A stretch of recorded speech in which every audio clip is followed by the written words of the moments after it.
What's up, everybody? We back with another video. Today, we're going to be talking about 5 tips to strengthen your defense.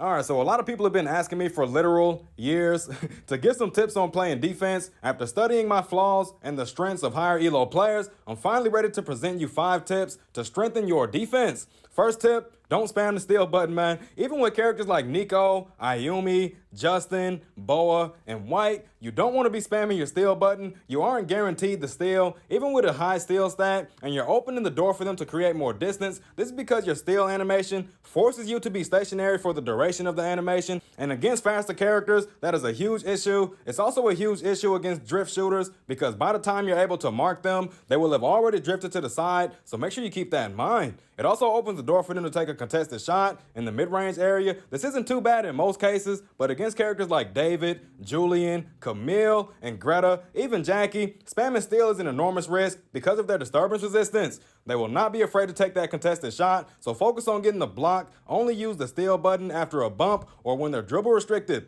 Second tip, don't play to your opponent's side too often. I know in lower elo, this is a spectacular method of forcing turnovers, but once you climb up that ladder, this method becomes significantly worse. That's because good players know you don't need an ankle breaker to get wide open. If you're camping on their side, they'll just go in the opposite direction with a dribble move and create distance for an open shot. Try to stay in front of your defender, so no matter which direction they go with their dribble move, you'll have an opportunity to at least mark them when they take their shots. Disturbing your opponent is very important because it reduces their accuracy. Third tip, don't bite every pump fake. Against those really good small forward players, it could be very difficult to predict when they're going for a pump fake or if they're going to pull up in your face. A good way to combat this is to watch their legs instead of their arms.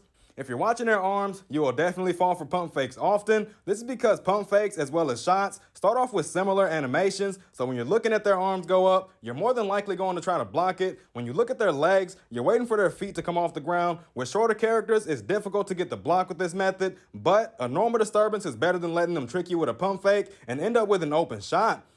Fourth tip, for the people using guards, use your quick fill in, man. I have no idea why I'm not seeing this ability being used as much as it should be. Quick fill in is easily, and I mean easily, one of the best defensive abilities in the game, allowing you to more consistently catch up to defenders a little out of your reach and mark them. Against characters like Jessica, Nana, Albert, Yui, and Camille, it's very important to use quick fill in. If not, they'll be getting free points the whole game. Quick fill in is also a strong tool against screens, since you could quickly maneuver around the screen and continue to mark the person that you're guarding.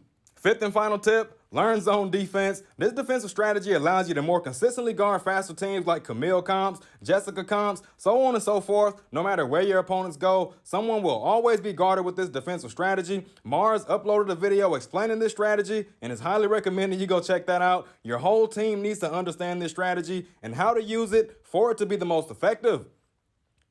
All right, man, that's just about cover everything. Just make sure you keep in mind, you don't want to spam steal and you don't want to camp your opponent's sides because that will give them more opportunities to get wide open shots. You also want to learn zone defense. I can't stress how important it is to know that strategy in this meta where everyone is fast and teams are very coordinated. That's it. Now catch y'all on the next one.